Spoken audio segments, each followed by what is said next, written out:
So thank you for the time this evening to have a catch up. We have a conversation tonight, which we've actually spent a fair bit of time on as practitioners, but healthy homes. What should we be considering and why? Perhaps some of that has come to light over the last little while around pandemics, and we've been thinking about airborne and viral and what is healthy. So maybe we've increased our health awareness. Maybe not. I recently went on an aeroplane. That's right. Went on an aeroplane with lots of people not too worried about their masks and whatever. So just interesting. We had a degree of fatigue perhaps with the whole healthy conversation. Before we jump all the way into that though, I think we have a good practice of starting with a check-in question. And this evening we have a question set aside. What is it that we need to put aside to be present for this evening? Christine, did you want to jump in? I think I need to put since we're talking about healthy houses, healthy homes and healthy houses, I think I need to put aside my current obsessions with my health. Yeah, that's good enough for me. Thank you. Awesome. And Darren, anything particularly resonating for you to put aside? Well, I mean, I think I've got probably Christine to blame for this one. Christine told me to go on. I've got someone to blame. Christine told me to go and dig up the book Master and His Emissary by Ian McGilchrist, which is about brain hemisphere stuff. And it showed up as being, I got it as an audio book, showed up as 27 hours, and I thought, oh my God, I'm not going to get through this. But after about 15 minutes, I was enthralled. So I've been resonating on left and right brains for the last couple of hours while doing my workout. So I'm happy to put that aside. But it is it's a great book. So thank you for the recommendation, Christine. It's a great book, but he's very long, and I find that he has this beautiful sonorous voice. Yes. And he puts me to sleep. So it takes me forever to listen to one of his books. But it's a great soporific, as well as hugely interesting, because he has a completely different view of how the right brain and left brain are different than the old right brain, left brain. Anyway, that's enough of that. But thanks. And it actually took up that recommendation. Yeah, and it actually does in some ways lead on to the whole conversation around healthy housing, because he's specifically talking about well-being, and he's talking about how our environment is potentially changing the way our brain is working. So I think it's probably a fairly fair segue. We have in my household we have an arrangement coming up for a wedding, which is people are getting very excited about. So I perhaps need to put aside that chaos and catastrophe in the background and sit with this for the moment. So that's probably a good place to start with. And you're right, Darren, as a segue, perhaps societal level stuff is changing in our community, and how our old paradigms of how we saw brains and how we, what is healthy, perhaps worth considering. So the very starting point about housing and healthy housing, everyone has a exposure to the media and the headline talking about housing, and perhaps everyone's talking about mental health as a very obvious starting point. That successful housing and good housing has a very positive impact on our health. And the converse is true. When you're a parent with a couple of kids living in a tent because you can't find a house, it has a very negative impact on your mental health. So that might be an obvious place to start with. Thoughts around the room, have you seen examples where health has been impacted in a positive or negative way? About housing? I think one of the things where we've been really working towards, and I think what we're proposing with People Purpose Place is probably a bit of a paradigm shift for a lot of people in regards to how they live. But I think the first part in regards to mental well-being, which I think is important to discuss, is that our modern housing is very isolating as well. So I think we're all living in our little silo, and that forever we've been tribal groups. And I think maybe the COVID thing has escalated our isolation. But just that being away from other people is actually a massive impact. And I think, looking at housing in the future, how it could bring us together better would be something important. The other interesting thing that I found, and this is actually just specifically from the book that I'm reading or listening to right at the moment, is this idea that, we've obviously got right and left hemispheres in our brain, but at the moment our modern brain is obviously configured or is being worked over more in the left side of our brain, doing lots of details. And that's potentially very confusing for our brain because the apparently looks at the big picture. So we're spending so much time looking at details that we're not looking at the big picture, which ultimately means we're in a confusing time. I think we all feel a sense of bewilderment or unease literally at the moment. And I think that can only be amplified by having a poor housing solution. And I think that's actually part of the potential solution. And my last point is that, everyone, has heard of old Maslow. And, he used to talk about the whole idea that the pyramid needs to start by feeling secure. And there's no doubt that in Australia and probably around the world, that what everyone's talking about being the housing crisis, for most people is a homing crisis, and it's real. And I think until you actually are in that place, you don't know how real it is and how all-consuming it can be for those people. So, and we've seen it, we hear it, we hear the stories that are powerful, and I hope, maybe in a couple of weeks or months we can get some of those people in who are in those situations to share their stories, because we look at this from an academic level, but a lot of people are living that, and it's deeply troubling for them. So those are probably my 3 points specifically around well-being. Bringing us together better, how do you see housing could facilitate? And the question is, what's a human being meant to be? And I mean, from the start of sociobiology back in the 70s and 80s, which has now turned into evolutionary biology and evolutionary psychology and all that kind of thing. How far have we strayed from the original, where, the maximum number of people was 150 in a group? Well, that's Dunbar's number anyway. And who knows if that's right or wrong, or how big the groups really were, but that's approximately. And 150 people, you can be related one way or the other to all of them. You can know all of their names, and you can know a lot about them. You get to have more than that, you're pretty lost. And I think that I would say that I've really filled my own life with lots and lots and lots of people, and but never tribes. But you're 100% right. I mean, one of the things that Dunbar does talk about in his numbers, that even if you can reach to 150, and so that would go to say that anyone maybe who has 500 followers or 5 million followers or what, or even 500 followers or 500 friends, probably the reality of you really having a genuine understanding of those people is probably pretty limited. And he talked about getting down to your intimate group as maybe being 5 or maybe 15, as you said. And I think because we've gone so far away from that evolutionary movement, like families have got smaller. So our immediate group of around us, our immediate tribe is not even going to be that large. So we're almost relearning the process of forming a tribe, which I think is what we're trying to do. So if we struggle to keep up with all these bits of data and all these tiny snippets of people's lives that we don't truly understand who they are. We know they vote, they follow the same football team, or they've got some inkling, but that's it. We couldn't really call them intimate people that we know or friend. We wouldn't recognise them in the street. Yet we're having this micro competition about tiny snippets of data, and every day the computers are getting better and better and better at it.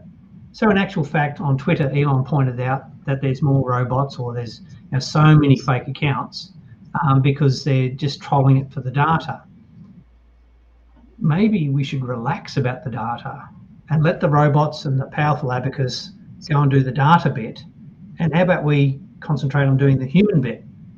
Now that to me would seem like a good fit. That's probably why I think it's actually a larger imperative. Like we've sort of originally started looking at some of these conversations around homing and housing, but I think as time's gone on, we've realised that it's actually more important with the people journey. That's been hard for us as individuals working to understand how do we fit into a people journey. But I think we've realised that people joining component of the house is actually going to be probably one of the most important things. I would say undoubtedly the most important component of what we've been playing with, specifically because of this idea around well-being and how important that is and how critical that is to the future of humans as humans. Yeah, I suspect the whole chasing, myriads of bits of information isn't the best use of our humanness, our potential. Yeah, we need artists and we need emotion and we need collective stories to be told and shared, and all of the work we've done in groups of people, we often refer back to we'd like to cook our own bit of food, we'd like to sit around a fire, we'd like to tell stories on a Saturday night. It's a really primal core tenet of our humanness, and chasing screens down the road with ones and zeros, changing them from this to that sort of result, seems to be a really poor use of our time. But the question is, how do we retrieve that? Because I was born in 1949. I'm a complete baby boomer, so I've done the whole technology journey. And I've done the whole, I was born in America, which is the most individualized country and the most dichotomized country at this point in the world. But it's always been very individualistic. And I was brought up to be a striver and an achiever for myself. Now, I know that everything I've done my whole life that was successful has been done in a team. I know that.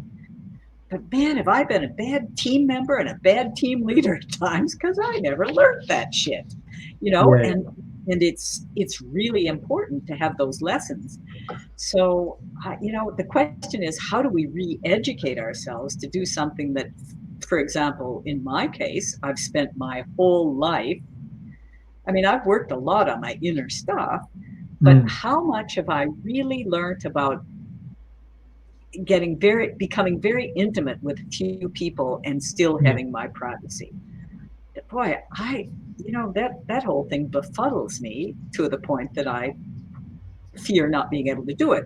I'm willing to have a go, but I'm not willing to predict success, because how many times do you have to practice anything you're doing before you get good at it? I think that's probably one of the most important things is us as a group trying to model as much of that as we can, and model by failure as much as success. And we talked in last week's meeting about having a joyful experience and having a moment of connectedness at that meeting on Thursday. But we've all just since then had as many meetings. I'm sure we've gone, well, that was a waste of time, or geez, that didn't come off right. That person didn't quite get what I was trying to say, or I didn't do a very good job at articulating myself.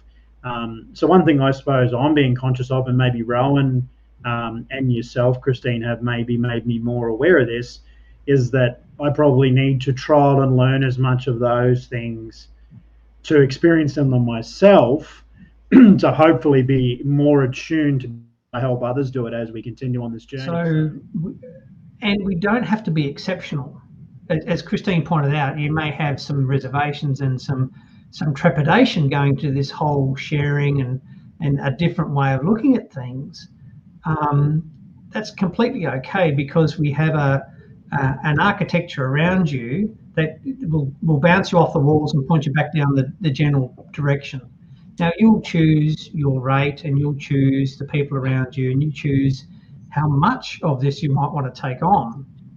But there is a framework in mind to support you on the journey. So, and ultimately, we're picking the low-hanging fruit from a group of people who have something in common, a common purpose.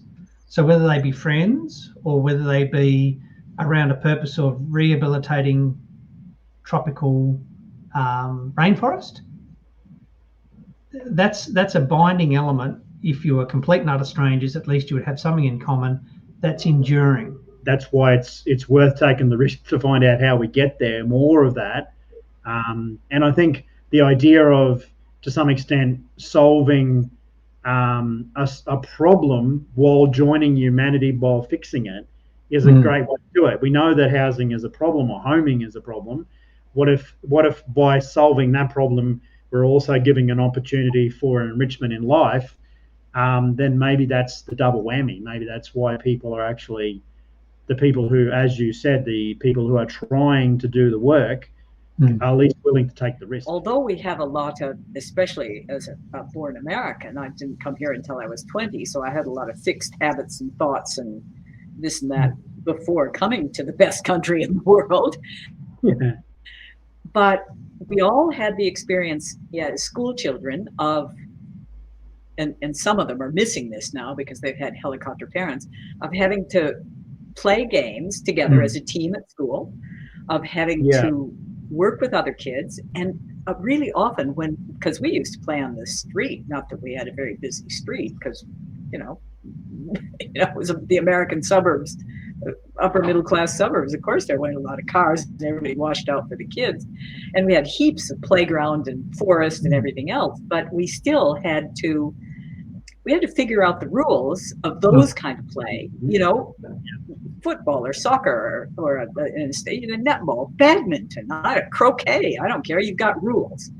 But if kids are going to go and play together, they have to discover the rules and then change the rules, because you have a group that's playing well together, and then all of a sudden a great big tall 2 years older young man from down the street or the new neighbor comes along, and you have to change all the rules so that it's fair for everybody, because children do have a good sense of fairness if you let it play out, if you don't bully them into not being fair. So I think that we do have some templates, even people like myself who were brought up in a highly competitive, very individualistic society, we still do have some touchstones for how do you work together in a team. And even if I've done teaming badly in many of my pursuits in life, at least I was trying to form a team, because it was very clear to me that you can't get big things done without having a team of people. I guess one of the other points I wanted to touch on as well is that our mental health needs clearly change over time. So we've had lots of examples that when you're in that crisis situation, you'll almost say or do anything as a survival mechanism. So you're the perfect person to take this rental property, or you're the perfect flatmate, or you're the perfect whatever, when you're presenting yourself to get that secure, stable housing. And then surprise, surprise, 6 months later, everyone's a bit more relaxed about there's no immediate urgency. So all of those other behaviours that are maybe a higher level, I want to be more creative, I want to stay up late and play music and do painting or something. And that's, hang on, that's completely different to how you were 6 months ago. Well, understandably. Good point. Our mental health changes over time. I think moving on from the mental health, because it's a topic that we could easily spend the rest of the time, but we did talk about healthy homes, and perhaps we also have some other topics that immediately come to mind when we think about healthy homes. Christine, this might be a topic specifically that you've got some personal experience about, with a mouldy home, that there's and I'm doing flood remediation work for clients at the moment, so it's certainly topical with our third La Nina in a row, that we're going to have a wetter, longer wet season and more rain around. Mold is something that's insidious. It seems to be everywhere, and maybe there's that background level that we can tolerate. But once it gets above that level, how do you mitigate it and get it back to a level that you can tolerate? Is that sort of what you're finding, Christine? Well, I'm not finding the answers, but I sure am finding out a lot of data. You know, we're back to the measuring things because, you know, before we completely move into the health side, I think I'm going to defend data a little bit because I have seen how you really have to have somebody guiding you with your health. If you have a complex health problem, which many of us do, and many of them are civilizational diseases, you know, if you have a chronic complex health syndrome of some kind, somebody has to help you. You can't just work on your subjective feelings of what's going on. It's too complex. And somebody has to know the microbiology, and somebody has to know the hormonal stuff, and somebody has to be able to do the Krebs cycle and the citric acid cycle and the this cycle and the transsulfuration cycle and your methylation cycle, all that stuff. And it's really, really hard unless you've been trained in those things. So you have to find somebody who's knowledgeable enough to guide you through testing, because if you don't have some data, you don't know where to start and stop. Yeah, and I think you know, our experience, and probably Rowan can talk to it better than I can, but the experience with Professor Anne Steinemann has certainly opened my eyes enormously, and her explanation of that is probably one of the simplest and best ways I've ever heard to explain that. In that, your immune system, she sort of explains, like a barrel, and if you're exposed to more and more events, your immune system essentially gets full, and then once it's full of toxins, or you're full of impacts from the environment, whether they be biological or chemical or whatever, even electrical or magnetic or whatever might be the case, then once your barrel's full, then you only need the smallest amount of impact after that to trigger what is a raft of responses. And because of the complexity of the human system, you know, even in my wife's own experience, they become really, really complex things. And even the doctors are like, you know, like, we'll try this and we'll try that. And that's where I agree with you 100%. The more research and data we have from people who are both using mainstream methods and non-mainstream methods to investigate these things becomes super important, because we don't yet know enough about it to predict or understand. The EMF is one that I recall as a kid just being aware of, the high powered, high voltage towers. We had one, a string running through our property that we would go and drive around, working on a farm scenario, but would never hang around underneath it, and it felt different. So it was incidental passing underneath these towers, and it was interesting to see with a bit of condensation that you would spark, and you know, so some of the observations as a child, you'd go, oh, that's interesting. What's that all about? But there was a sense or feeling. Now I don't know that I'm sensitive, but I think most people would have a reluctance to have their house right next to one of those corridors, where we have suburbs divided, where there's a high voltage transmission tower. Do you want to be in the house closest to that?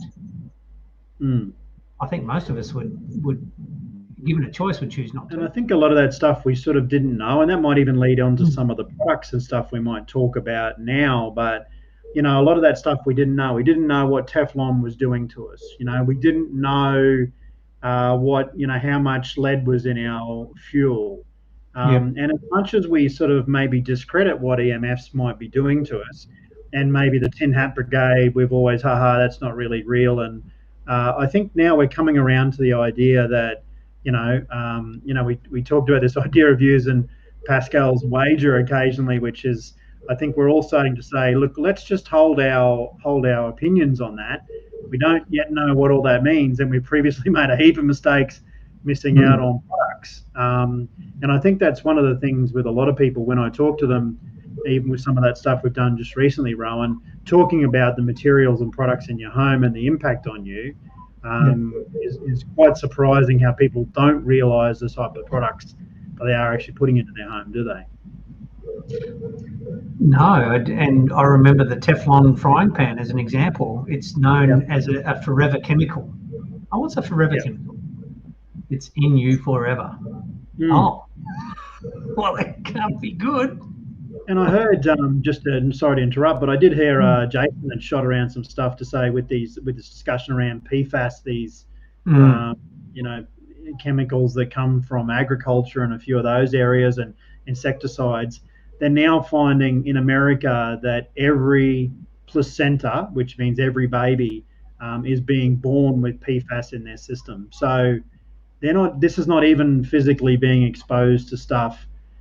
With once you get into the environment, it's pre-environmental. So these things are being exposed to children, before they get into the environment. Never alone the idea of now, when the first time we heard about this thing called a VOC, we were like, what does that mean? And probably, Rowan, it's worth saying, what is a VOC? So it's an abbreviation. I love acronyms, but volatile, as in active, organic compounds. So VOC, and some of them are completely, a lemon juice. Some of the natural fragrances and flavors and smells and tastes in our environment are naturally occurring VOCs. However, my understanding is that the benzene chemistry is quite common in fragrances because they mix some of the natural sweet aromas, but do have some fairly severe side effects. So some of the work that Professor Anna, we've actually got an article about to be published even this week, I think, is the likelihood that our understanding of what's in our household chemicals, so we're talking about a healthy house, what we use in our household environment, even down to the fragrance in the soap, the dishwashing liquid, the laundry powder, before we talk about personal care products, I put on something under the arms and makeup for the ladies on the face, or whatever your choices are. We know the impact of just a fraction of the makeup what's on that bottle or container. I think one thing that we have to keep in mind is, especially when we're forming groups, is that there's a huge amount available right now on how to eat healthily. And yes. I hate shopping, but my partner loves shopping, and he loves to go to the market and get fresh stuff. So when he comes back from the supermarket, he mostly comes back with green stuff, and they're still using plastic bags, but what he sees in front of him and behind him in the queue at the shop is a whole stack of processed food. And bottles of low-calorie soft drink, and bottles of high-calorie soft drink, and bottles of, all this artificial stuff. Now, if we're not, a little sign has popped up on my screen saying, "Fresh is best." I don't know where that came from. They're always watching us. They're always watching us. So, I'm not eating my share of McDonald's because McDonald's happened when I was a pre-teenager to me, and we went there for the social scene, because older kids had cars and everything was in a drive-in, and everybody sat in the car park at Macca's. But we didn't eat there. It was horrible. We just went for the fun. And the question is today, how do you find people who are going to live together, who not only can find a way to have agreements with each other and on that deeper emotional level work together with each other?